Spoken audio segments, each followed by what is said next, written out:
Suge Knight was one of the most intimidating and sometimes straight-up terrifying men in the rap game. The co-founder of Death Row Records did whatever it took to make sure he always came out on top, even if it meant intimidating and threatening artists and other people in the industry. Almost everyone backed down to Suge Knight when he pulled up with his thug. Almost everyone. A handful of rappers had either dealt with men like Suge in the past or just weren't scared of him when he tried to bully them into getting what he wanted.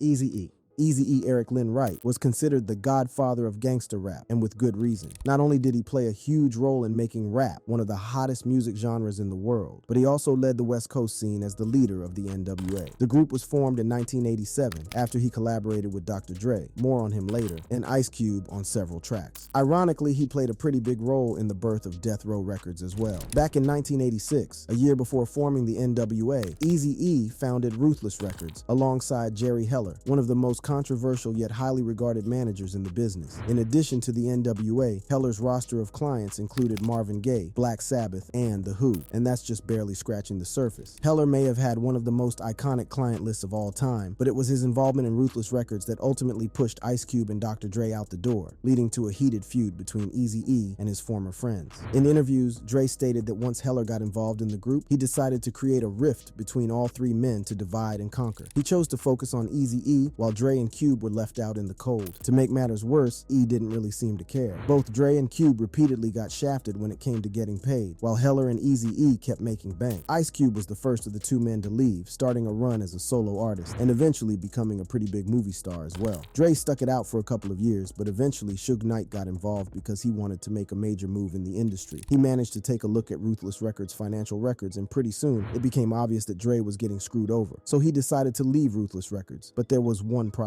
Eazy-E wasn't interested in letting him out of his contract. It was this situation that led to the first major altercation between E and Suge Knight. He had pretty much convinced Dre to join him and form Death Row, and the leader of the NWA was the only man standing in his way. Suge eventually got what he wanted, and E let Dre out of his contract, but he did not do it out of the goodness of his heart. Though he did willingly meet Suge without any fear, multiple accounts have said that Suge Knight essentially pulled up with a couple of his thugs and some lead pipes. There was also the crazy rumor that Suge handed E a piece of paper that had his mother's address on it. Regardless, E got the message loud and clear and decided all of this wasn't worth the trouble. This was classic Suge, using physical intimidation and threats of violence to get what he wanted. But this was also the first indication that E was not scared of Suge Knight, and heading into the mid-90s, both men struck up a shaky mutual respect for each other, primarily due to E's association with the Mexicans in LA. Around this time, even though Dre was doing his own thing, Eazy-E was getting a piece of the pie because he still retained the rights to anything Dre produced. Suge didn't want money going out of Death Row and into E's pocket, but he could not do much about it. Around 1993, E reached out to his high school classmate, Gilbert Izquierdo, also known to fans as Toker, about setting up a Latino version of the NWA. He was influential in the rise of Chicano rap, which often faced the same criticism as E's music. People were critical because it promoted violence and the gangster lifestyle. But even beyond that, both groups created music that covered similar subjects, criticizing government and law enforcement agencies with strong political connotations. Taking it one step further, Eazy-E's fashion sense was also influenced by Latin American culture, and he celebrated the lowrider presence in LA, again something that's closely associated with the Latin Americans. It was these groups that truly ruled the streets of Los Angeles, and all of them were very closely aligned with Eazy-E, who could enter parts of California Suge would have steered clear of. This not only meant that Suge knew exactly where to toe the line, but E also understood that Suge would not be foolish enough to try and cross him. Dr. Dre and Suge Knight have had a pretty complicated relationship over the years, and it is mainly down to everything that happened between them at Ruthless and Death Row Records. Like I already mentioned earlier, was instrumental in getting Dre out of his contract with Ruthless Records, but the only reason he did it was to form a label of his own. Once that happened, Death Row took off. Not only was Dre at the top of his game, but he was producing banger after banger alongside Snoop Dogg under the Death Row label. When Dre dropped The Chronic, he pretty much changed the game. The album went triple platinum and was Death Row's first major commercial and critical success. More than that though, it put Snoop on the map, and he would eventually have his own run-ins with Suge, but I'll come back to that in a bit. Dre used The Chronic as an opportunity to go go after Eazy-E and Ruthless for everything they had put him through, announcing to the world that Death Row was a force to be reckoned with on the West Coast. Everything was going pretty great for a while, but there was one big problem. Suge Knight couldn't resist getting into trouble, having a very public feud with Puff Daddy, and spending more time in prison than outside of it. Over time, fewer artists wanted to be associated with the label because of Suge's reputation. In the mid-90s, Suge went on to sign Tupac to the label, which should have made Death Row pretty much untouchable, when you consider the fact that they also had Dre and Snoop on the roster. Tupac and Dre collaborated on California Love, which went on to top the Billboard Top 100, which was a first for both men. Unfortunately, during this time, Dre was becoming increasingly concerned with the way Suge was behaving. Sure, everyone always knew he was a huge bully, but Dre ended up leaving over contract disputes, which was probably just code for Suge is screwing me over, just like Eazy and Heller did. To make matters even worse, Tupac was acting a lot like Suge had been, beefing with one rapper after another, further hurting Death Row's perception. In 1996, Dre left Death Row and formed Aftermath Entertainment. Now let's jump forward in time a little bit. Over the course of about the next 10 years, Suge Knight was in and out of prison, as Death Row Records lost whatever little influence it had in the industry, especially after Tupac's death. A few years later, Suge Knight was shot 6 times at a club in August 2014. He was able to walk long enough to get into the ambulance but needed surgery. Just a few months later, Suge pulled up to the Straight Outta Compton set, allegedly to meet with Dr. Dre. Most reports suggest that he was either unhappy with how he was being portrayed in the movie, or he wanted to be paid for his likeness being used in the film. That didn't happen. All he did, though, was run over 2 men, with CCTV footage of the incident making it seem like it was intentional. Now this is where things start to get a little crazy. Suge went to prison, but he claimed that Dr. Dre was the man behind the hit at the club. He even testified in court that the police told him Dre was behind everything. In 2016, Suge Knight threatened to sue Dre,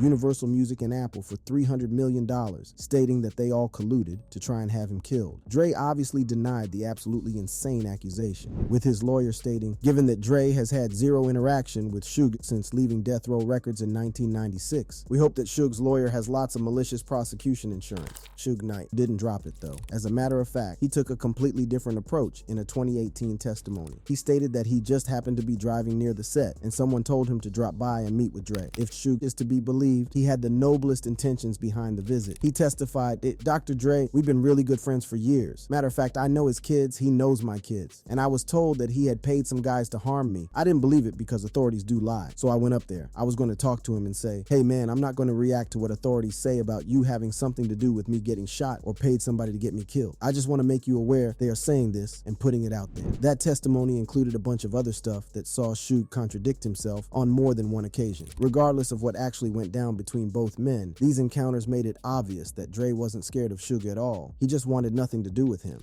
50 Cent. 50 Cent probably had one of the greatest debuts of all time. Heading into 2003, with his first album Get Rich or Die Trying, he had already established himself as the next big name in the rap game. If 50 had signed with any other record label, then he may have never crossed paths with Suge Knight, but he had signed with Dr. Dre's label, Aftermath Entertainment. Suge had been in prison till around 2001, which meant that when he got out, everyone was talking about the new guy on the block, and Suge wanted to do what Suge does, bully him. But the thing is, 50 wasn't like most rappers. Sure, a lot of them came from troubled backgrounds, but 50 had been shot multiple times and left for dead, but he bounced back. He was respected and had a fearsome reputation of his own, to the extent that when he signed with Aftermath, the entire crew started moving around in bulletproof cars with bulletproof vests on. Anything could go down with 50 on the roster. For some reason, Suge was allegedly under the impression that Dre had brought in 50 Cent to take him out, so he thought it might be best to strike first. While 50 was shooting the music video for In the Club, Suge pulled up to the set with about 30 of his men unannounced. Most men would have immediately backed down, but 50 is not like most men. Even though his entourage had pretty much disappeared, he stepped right up to Suge and his goons and asked him what he wanted. Suge understood that this was not a man who was going to be intimidated, so he reportedly just took a puff of his cigar and left, and 50 just went back to shooting his music video like nothing had happened. At this point, it is important to remember that Suge had been in prison for a while, and he had run Death Row Records into the ground. His influence in the industry had been waning, and 50 Cent represented the new generation who would not give in to his intimidation tactics. When you combine all of this with the fact that 50 also allegedly chased off Suge with an Uzi, you get a picture of a man who wasn't scared of Suge Knight, or anyone at all for that matter. Getting shot 9 times and surviving will do that for you. While these encounters were pretty insane on their own, the timing of them also proved that a failure to intimidate 50 Cent saw Suge unravel over the next few years. If you thought he was unhinged before, you've got another thing coming. In 2003, Suge was arrested because he hit a parking lot attendant, which was a clear violation of his parole. That one moment of stupidity not only landed him back in prison, but also saw Death Row continue to hemorrhage money at an insane pace. In the years that followed, Suge didn't even bother trying to get Death Row back on top. Instead, all he did was stir up beef with anyone and everyone while his record label died a slow death. He alienated whatever few friends he had left and pretty much guaranteed that no talented artist would sign with Death Row. The crazy thing about 50 Cent not backing down from Suge Knight is that it was probably the final nail in the coffin, because it seemed to kill what little credibility or relevance Suge still had left in the industry. 50 was never scared of Suge, and that was pivotal in ruining the co-founder of Death Row. The decline was steep as both Suge and Death Row Records filed for bankruptcy in 2006. Eminem. Before 50 Cent arrived on the scene, Dr. Dre signed Eminem to his label after being urged by the head of Interscope, Jimmy Iovine. Dre immediately recognized the raw talent in M and turned him into a star at Aftermath Entertainment. Eminem had been around for a while, but he didn't get Iovine's attention until he released the Slim Shady EP. Just for your reference, an EP, or an extended play, has more than one track, but not enough to be called an LP. The cool thing about the Slim Shady alter ego was that it allowed M to tap into a darker side of himself, which was reflected in his lyrics and really helped him stand out. The Slim Shady LP was Eminem's first major album and was a massive success. It was certified quadruple platinum and debuted in the second spot on the Billboard Top 200, making it the first massive success for Aftermath Entertainment. All of this meant that Suge Knight had two reasons to target Eminem. Firstly, he was Dr. Dre's first major signing at Aftermath, and you already know that by this point, Suge had mad beef with Dr. Dre. Secondly, the huge success of the Slim Shady LP meant that Aftermath was gaining notoriety and capturing massive audiences that at some point would have belonged to Death Row Records. According to Byron Big Nas Williams, Suge tried to have Eminem killed twice. The first incident took place at the Source Hip Hop Awards in 2001. Big Nas stated that the seating arrangement at the event was designed to separate artists from their bodyguards so that the musicians could network with each other without their heavies hovering behind them. Nas remembered noticing that M was beefing with a bunch of guys in red shirts who stated that Suge had sent them to take the rapper down. Odds are that these men were Bloods, because everyone knew Suge was involved with the mob Piru Bloods, with some gang members even working for Death Row Records when he was in control.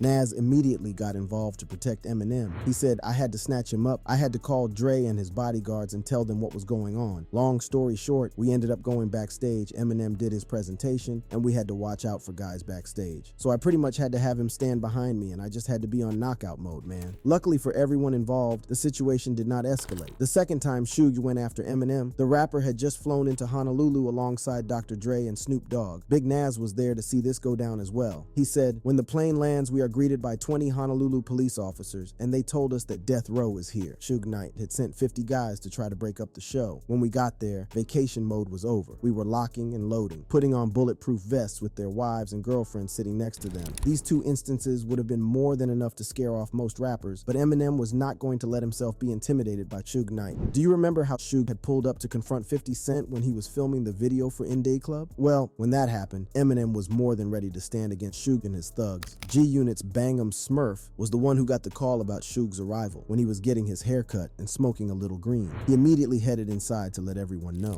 Smurf also had his crew from Connecticut with him, and they were ready to step up if anything went down, and they would have had a little company. Smurf said, "Eminem came back with the vest. Eminem was outside with them. Dre wasn't outside, 50 wasn't outside, but Eminem was outside. I guess they had to protect their breadwinner. Eminem put on his vest and ran back outside with us." Shout out to Eminem. I've already spoken about how Dr. Dre and 50 Cent weren't scared of Suge, but they didn't go outside to see him. Eminem did. Despite Suge's trying to kill on at least 2 occasions that we know of, the real Slim Shady didn't think twice about stepping up to him. Tupac.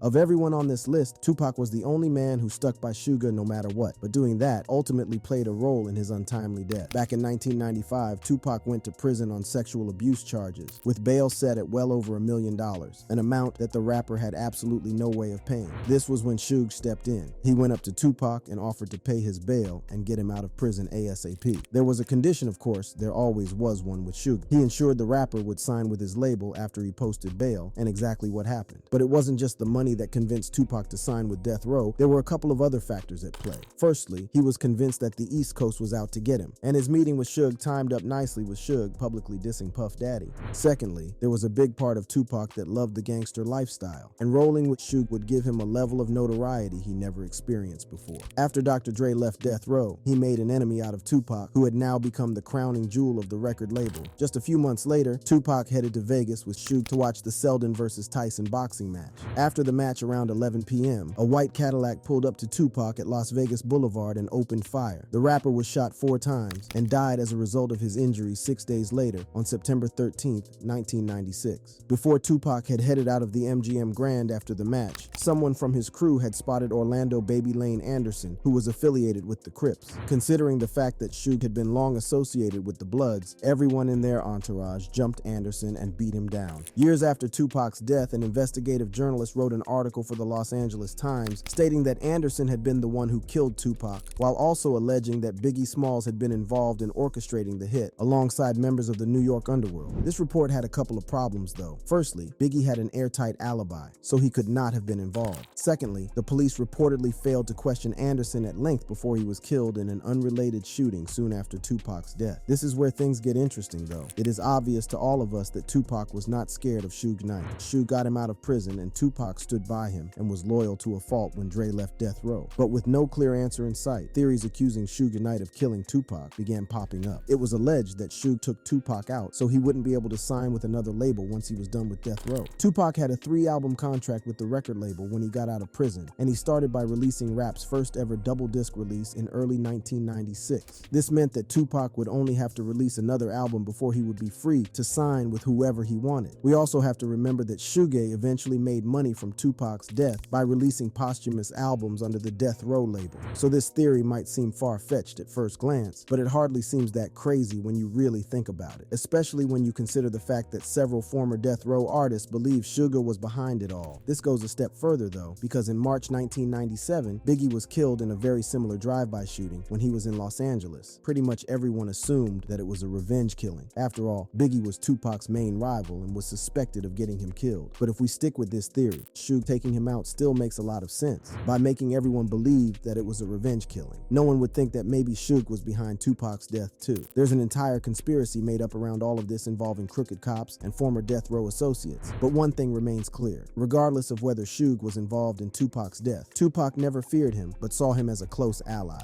Snoop Dogg. Today, most people recognize Snoop Dogg for his show with Martha Stewart or his random appearances in the WWE. But real fans know that Snoop was as hard as they got, was on trial for murder, and ran with a dangerous crowd as well. In 1992, Death Row discovered Snoop Dogg, who immediately stood out because of his storytelling abilities, fondness for spitting bars, and just being a laid-back, fun person to be around. When Dr. Dre dropped The Chronic, the album heavily featured Snoop on its tracks, and he immediately skyrocketed to fame. In the years that followed, Snoop continued delivering one great track after another, but ultimately ended up leaving the label due to contract issues, just like Dr. Dre before him. Before this happened, things were probably fine between Snoop and Suge Knight, but after Dre formed Aftermath Entertainment, Snoop leaving Death Row to join Master P's No Limit Records in 1998 was a huge betrayal. In an interview, Snoop recounted the fact that Suge threatened his life while he was sitting in prison. He said, "The threatened my life when he was in jail. Tried to get at me at concerts. They put my address on a tape. He was going to give a Benz if a cut my hair." Snoop did not take these threats lying down. As a matter of fact, when Suge got out of prison in 2001, Snoop made it a point to diss him in his music. He was absolutely furious and did not care about Suge's reputation or his association with the Bloods. As a matter of fact, Snoop was allegedly worried that he would have to take Suge out just to put this matter to bed. Sometime after this, Snoop had a run-in with Suge at the BET Awards, and he noted that Suge was scared of him, signaling a clear shift in the balance of power. Snoop had openly dissed him in public, and Suge had not been able to do a thing in response. Snoop also explicitly stated that he never feared Suge, saying, "Never was afraid of him. I was afraid I was going to have to kill him. That's what I was afraid of." He also stated that the only reason the beef between both men didn't escalate to murder was that his friend, a pimp-turned-man of religion, ensured he kept a level head at all times. Snoop Dogg got the last laugh, as while Suge was rotting away in prison, Snoop bought Death Row Records in early 2022. The fact that he now owned the label that launched his career but was run into the ground by Suge was just a beautiful bit of karma. Unsurprisingly, Suge isn't happy about this news at all, as he has alleged that Snoop took control of the company illegally and that ownership of the label's most popular and profitable releases will eventually be returned to him. It is a far-fetched claim at best, but it goes to show just how effectively Snoop got under Suge's skin. Snoop has made his dislike of Suge very well known, and while he may never openly admit it, the fact that he never explicitly states he doesn't think Suge killed Tupac is telling. Snoop Snoop Dogg's dislike or lack of respect goes back years.